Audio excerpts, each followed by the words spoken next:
வணக்கம். இன்றைக்கு தினம் நம்ம கோயம்புத்தூர் மாநகராட்சியில்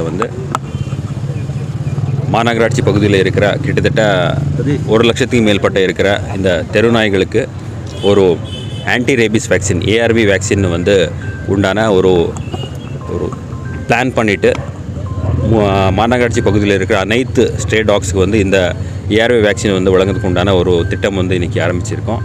அதில் நம்ம என்ஜிஓஸ் மூலமாக 2 டீம்களாக ஒரு வார்டு வாரியாக இருக்கிற அனைத்து ஸ்ட்ரே டாக்ஸ்களுக்கு இந்த ஏஆர்வி ஆன்டி ரேபிஸ் வேக்சின் உண்டான பணி இன்றைக்கி தொடங்கியிருக்கோம். தினந்தோறும் ஒரு 200 டாக்ஸுக்கு இந்த வேக்சின் மூலமாக மாநகராட்சி பகுதியில் கிட்டத்தட்ட ஒரு 6 மாதத்தில் இந்த எல்லா பணிகள் முடிக்க உண்டான பிளான் மாநகராட்சி சார்பாக ஏற்பாடு பண்ணியிருக்காங்க. இது இல்லாமல் கூடுதலாக மாநகராட்சி பகுதியில் இருக்க 4 ஏபிசி சென்டர். ஸோ அந்த 4 ஏபிசி சென்டரில் கூட மாதந்தோறும் கிட்டத்தட்ட ஒரு 1,200 நாய்களுக்கு உண்டான ஏபிசி அனிமல் பர்த் கண்ட்ரோலுக்கு உண்டான ப்ரோக்ராமுக்கு உண்டான திட்டம் கூட அங்கே நடந்துகிட்ருக்கு.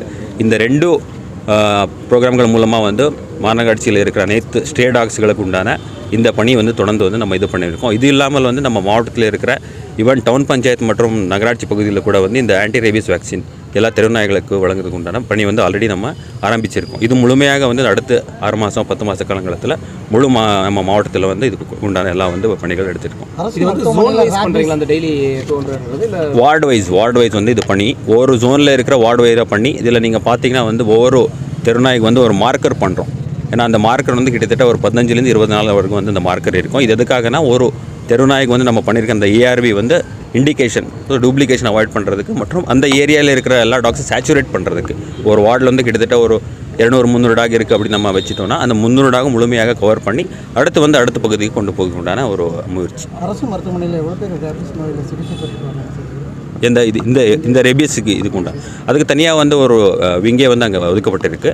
அதுக்கு டீம் கூட நம்ம மெடிக்கல் காலேஜ் இது பண்ணிவிட்டு தினந்தோறும் அங்கே இந்த மாதிரி ஏதாவது டாக் பைட்ஸ் இருக்க கேசஸ் தொடர்ந்து இது பண்ணிகிட்டு இருக்கோம். பட் இந்த ப்ரோக்ராம் மூலமாக நம்ம பார்க்க வேண்டியது என்னென்னா ஏஆர்வி மூலமாக இன்கேஸ் ஏதாவது டாக் பைட் இருந்தாலும் கூட அதுக்கு உண்டான பாதிப்பு எதுவும் இருக்காது. அது ஒரு முக்கியமான ஒரு ஆப்ஷன்.